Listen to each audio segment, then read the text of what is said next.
સુલંદાબેન.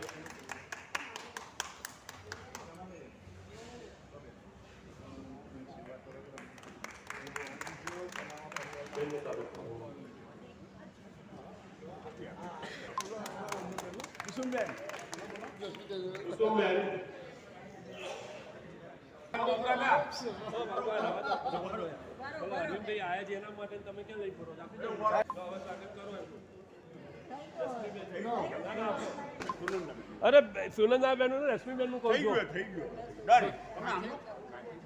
અરે ગરડાઓ કાંટા થયા છે. સુનંદાબેન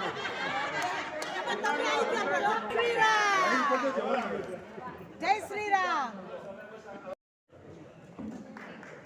હલો સાઈનથી આજે સ્થાપક આપણા બાબુ કાકાનું સ્વાગત કરશે. કાલોજી વધારો ત્યારે બહારની વ્યક્તિ આપણા સંસ્થાના હોદ્દેદારોનું સ્વાગત થાય છે.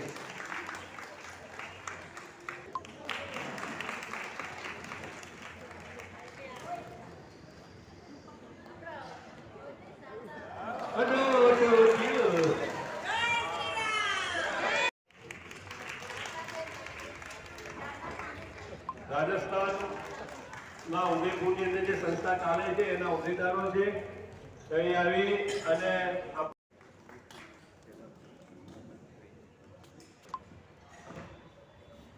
આ સન્માન સુરેશભાઈનું નથી પણ સમસ્ત સિનિયર સિટીઝન સભ્યોનું છે. આ સભ્યો જો આટલું મને પ્રોત્સાહન ના કરે તો કોઈ થઈ શકે નહીં.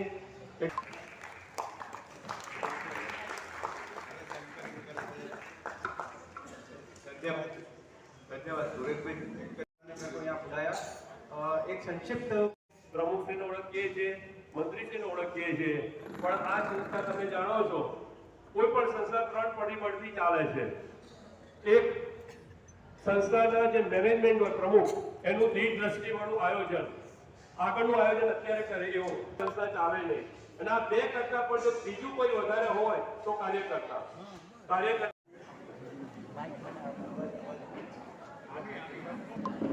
ટીડી પટેલ સાહેબ આજના પ્રસંગ વિશે માહિતી આપજો. આજનો પ્રસંગ છે બહુ સરસ મજાનો અને આપણે વૃદ્ધાશ્રમમાં આજે આ પ્રસંગ રાખ્યો છે એના માટે થોડું એ શબ્દ સિનિયર સિટીઝન ઘોડાસર સેન્ટર છેલ્લા 15 વર્ષથી કાર્યરત છે. અનેકવિધ સેવાઓ પણ છે. સિનિયર સિટીઝન કામ તો કરી રહ્યા છે, પરંતુ તે સિવાય આર્થિક બાળકોને બી અમે મદદ કરી રહ્યા છીએ. અમે સિનિયર સિટીઝનને ક્યાં વધારે લાભાર્થી વધારે કેવી સેવા આપીએ જે હાલના જમાનામાં બહુ જરૂરી છે. હાલના જમાનામાં સિનિયર સિટીઝનની દરકાર કોઈ લેવાતી નથી, સરકાર તરફથી બી નથી લેવાતી અને પોતાના કુટુંબ પરિવાર તરફથી લેવાતી નથી. એટલે હવે નક્કી કર્યું કે સિનિયર સિટીઝન કેમ વધારે સેવા થાય, કેમ એમનું બહાર ફરવા લઈ જઈએ, કેમ પિકનિકમાં લઈ જઈએ અને એમને ડિપ્રેશન ઓછું થાય. અત્યારે મોટાભાગના સિનિયર સિટીઝનમાં ડિપ્રેશન બહુ હોય છે. અમારા જેવા વડીલો જ છે જેમને પોતાના પરિવારમાંથી દૂર રહેવું પડ્યું એવું હોય છે, તો એમની બી અમે મુલાકાત કરી, સાથે બેસીને ભોજન લીધું અને અમારી સંસ્થાના 200 થી 300 વડીલો અમે લાયા. આખો દેશ રહેવાનું છે અહીંયા અને ખૂબ સારા પ્રોગ્રામ કરી બધાને માનસિક અમે આનંદ આપી રહ્યા છીએ. અમારી સંસ્થામાં મેઇન કામ છે કેમ નવું કેમ સુંદર રીતે કેમ એમનું ડિપ્રેશન દૂર થાય, કેમ આનંદ થાય અને બાકીની જિંદગી એક સારી રીતે પસાર થાય એનું અમારે અગત્યનું અમે કામ કરી રહ્યા છીએ. બધા સિનિયર સિટીઝન આવી રીતે કરે, વડીલોની સેવા કરી શકે. ઘરમાં તો થાય નહીં, બહાર જો આવી સંસ્થાઓ કરે ને બહુ અગત્યનું છે. ફાઉન્ડેશન આજે 16 વર્ષ પૂરા કરી 17 વર્ષમાં આપણે પ્રવેશ કર્યો છે. એ સંસ્થાની વિશે થોડી માહિતી આપશો.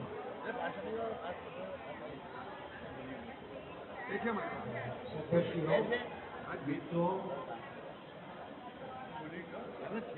સિનિયર સિટીઝન સેન્ટર ઘોડાસર આજે 17 વર્ષ પૂરા કરી 18મા વર્ષમાં પ્રવેશ કરે છે.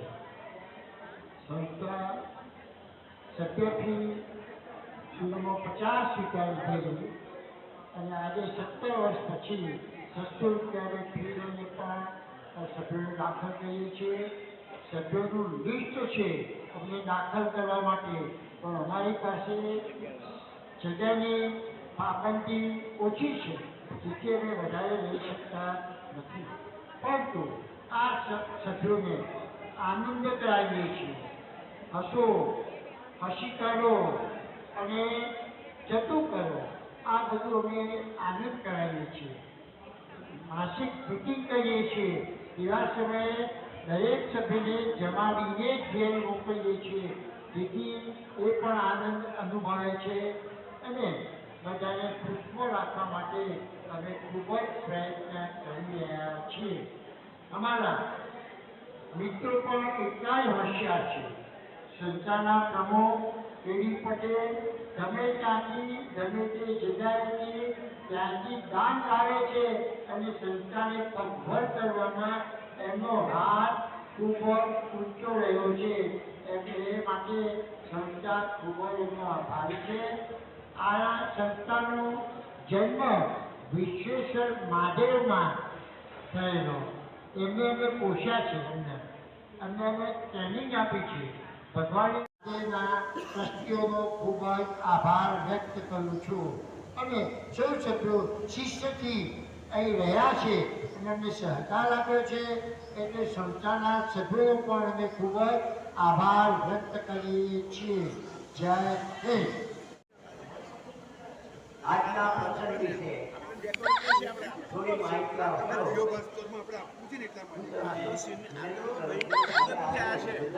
આપણે જે પ્રોગ્રામ રાખ્યો એના વિશે પણ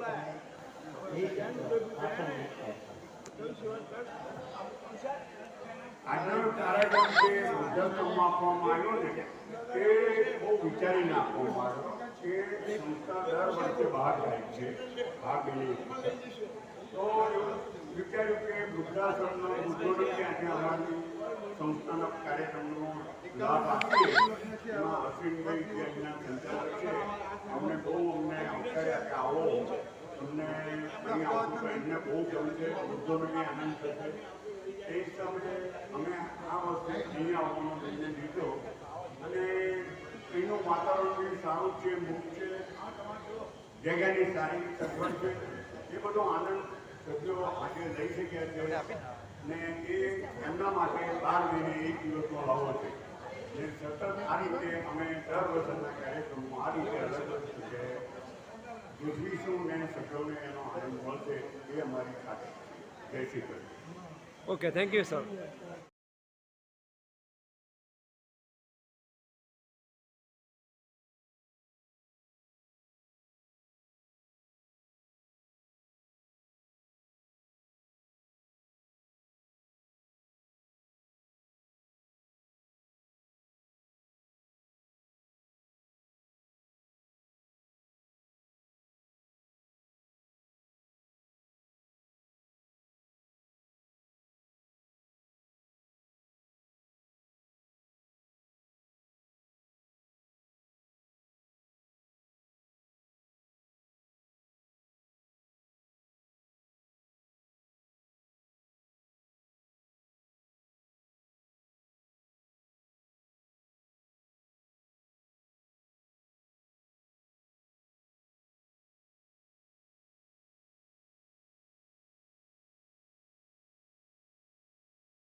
વિધાતા પંજા